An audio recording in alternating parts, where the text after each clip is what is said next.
यहाँ बिहार को विशेष राज्य का दर्जा देने की मांग की गई है। आज शाम दिल्ली में एनडीए नेताओं की बैठक है। बिहार के सीएम नीतीश कुमार दिल्ली में मौजूद हैं। केसी त्यागी ने विशेष राज्य का दर्जा देने की मांग इसी दौरान कर डाली है। विशेष राज्य के दर्जे के बिना बिहार का विकास असंभव है, ये कहा गया है। और देखिए, केसी त्यागी ने विशेष राज्य का दर्जा देने की मांग कर डाली है। एक तरफ जहां बीजेपी के लिए सरकार बनाने की एक बड़ी चुनौती है, तो दूसरी तरफ यहां पर देखिए केसी त्यागी ने बड़ी मांग कर डाली है। बिहार को विशेष राज्य का दर्जा देने की मांग की गई है। ये बड़ी जानकारी, आज शाम दिल्ली में एनडीए के नेताओं की बैठक है। और देखिए, एक और बड़ी जानकारी सामने आ रही है। पीएम आवास पर थोड़ी देर में एनडीए की बैठक है। ये बड़ी अपडेट आप तक पहुंचा रहे हैं। बिहार के सीएम नीतीश कुमार पीएम आवास पहुंच चुके हैं। महाराष्ट्र के सीएम एकनाथ शिंदे भी पीएम आवास पहुंचे हैं। बैठक में शामिल होने पहुंच रहे हैं एनडीए के कई बड़े नेता। गृह मंत्री अमित शाह पीएम आवास में मौजूद हैं। तो देखिए, सरकार के गठन को लेकर लगातार मंथन किया जा रहा है।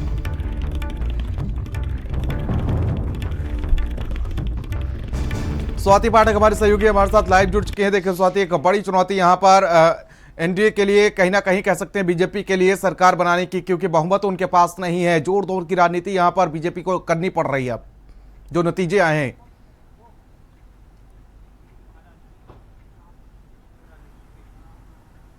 जी बिल्कुल, एनडीए के पास बहुमत है, भारतीय जनता पार्टी के पास बहुमत नहीं है। और यही वजह है कि सबको साथ लेकर चलना होगा। अब डिमांड भी बढ़ेगी पार्टियों की, जो अलग अलग पार्टियां एनडीए में है। चाहे हम जेडीयू की बात करें, हम टीडीपी की बात करते हैं, तो डिमांड जो है वो उधर से सामने आ रही है। चाहे विशेष राज्य की मांग हो, बिहार की तरफ से किया जा रहा है, जेडीयू की तरफ से। दूसरी तरफ से ये भी सूत्र बता रहे हैं कि टीडीपी की तरफ से भी अलग अलग मंत्रालयों की डिमांड की जा रही है। और बीजेपी इसको किस तरह से पूरा करेगी, ये भी देखना महत्वपूर्ण होगा, क्योंकि ये दबाव भारतीय जनता पार्टी पर रहेगा और बाकी पार्टियां भी बनाएगी। लेकिन आज जो बैठक बुलाई गई है, उसमें सभी से जो है वो हस्ताक्षर लिए जाएंगे कि सभी जो सहयोगी दल है वो साथ भारतीय जनता पार्टी के हैं। और उसके बाद दावा पेश किया जाएगा सरकार बनाने को लेकर, क्योंकि सूत्र बता रहे हैं कि 8 जून को शपथ ग्रहण समारोह होगा। नरेंद्र मोदी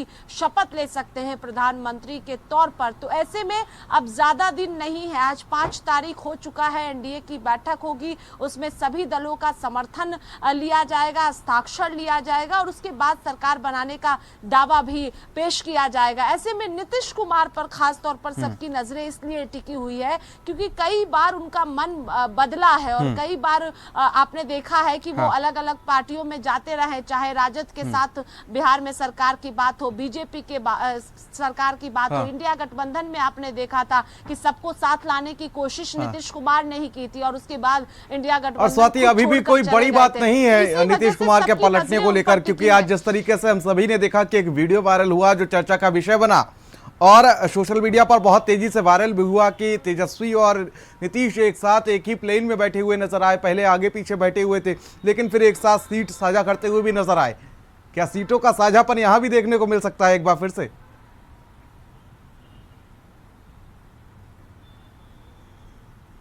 बिल्कुल, उस वीडियो के बाद चर्चाएं ये भी है कि क्या फ्लाइट में कोई बातचीत नीतीश और तेजस्वी के बीच हुई है। ये दिलचस्प है। सबकी नजरें इसलिए नीतीश कुमार पर टिकी हुई है। भरोसा कहीं ना कहीं नीतीश कुमार को लेकर जो है वो अब तक नहीं हो पाया है अलग अलग पार्टियों पर, क्योंकि इंडिया गठबंधन भी कोशिश में लगी है कि किस तरह से जो है वो एनडीए से जो है पार्टियों को लिया जाए इधर और इधर से भी सरकार बन जाए। क्योंकि आज बैठक इंडिया की भी होने वाली है।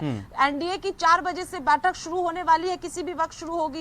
शाम 6 बजे इंडिया गठबंधन की बैठक शुरू होगी, उसमें तमाम पार्टियों के नेता मौजूद रहेंगे। अब देखना होगा नीतीश कुमार की तरफ से क्या कुछ बैठक में कहा जाता है, क्योंकि नीतीश कुमार ने चुनाव के दौरान ये कहा था कि वो अब बीजेपी के साथ है, एनडीए के साथ है, वो कहीं और नहीं जाएंगे। लेकिन इस बात पर भरोसा जो है वो अब तक कहा जा सकता है कि नहीं किया गया है। लेकिन एनडीए की बैठक के लिए नीतीश कुमार प्रधानमंत्री आवास पर पहुंच चुके चुके हैं, वो एनडीए की बैठक में हिस्सा ले रहे हैं। बातचीत अब नरेंद्र मोदी के साथ करेंगे, तमाम पार्टियों के नेता मौजूद रहेंगे। और ये भी देखिए आप, जो और कई नेता हैं उनकी तरफ से खास तौर पर नीतीश कुमार को लेकर बयान सामने आ रहा है। तारीफ नीतीश कुमार के तमाम नेता कर रहे हैं, क्योंकि अब नीतीश कुमार कहीं ना कहीं उस भूमिका में जा चुके हैं कि उनकी जरूरत भारतीय जनता पार्टी को है, एनडीए को है। और दूसरी तरफ इंडिया गठबंधन भी चाहती है कि नीतीश कुमार उस तरफ आ जाए। अब देखना यही होगा, लेकिन फिलहाल एनडीए की बैठक के लिए नीतीश कुमार पहुंचे हैं और कहीं ना कहीं नीतीश कुमार अच्छा स्वाति, यहाँ एक चीज और साफ होती हुई नजर आती है कि वही नीतीश कुमार हैं जब इन्होंने दल बदला था, जब ये लालू के साथ चले गए थे तो बीजेपी इनको फूटी आंख से भी देखना नहीं चाहती थी। आज वही नीतीश कुमार हैं, निर्णायक भूमिका में नजर आ रहे हैं सरकार बनाने में।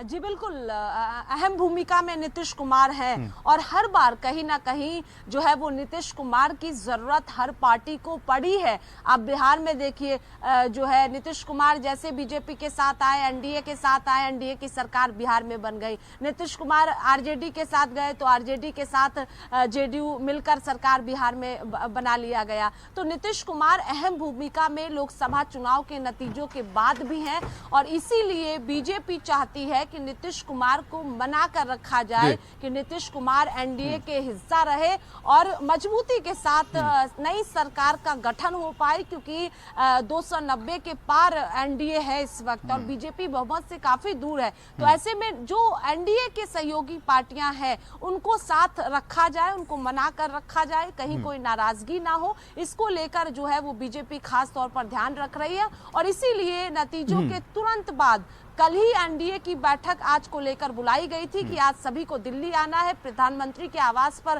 बैठक होगी और शुरू भी बैठक होने वाली है। किसी भी वक्त तमाम दल है, बातचीत होगी, हस्ताक्षर लिए जाएंगे, समर्थन मांगा जाएगा और उसके बाद दावा नई सरकार को लेकर। लेकिन स्वाति, एक चीज और भी यहाँ पर जैसे साफ होती हुई नजर आती है कि जब विपक्षी डेलीगेशन यहाँ पर प्रेस कॉन्फ्रेंस कल करता हुआ नजर आया था तो उन्होंने भी साफ तौर पर विपक्ष में जाने की बात नहीं की थी। उन्होंने भी कहा कि हम जोड़ तोड़ कर रहे हैं और सरकार बनाने की कोशिश करेंगे। बहुत बहुत शुक्रिया स्वाति तमाम जानकारी के लिए। साथ ही आइए अब नजर डालते हैं कि उन प्रत्याशियों पर जो इस चुनाव में हारे हैं और सबसे युवा नेता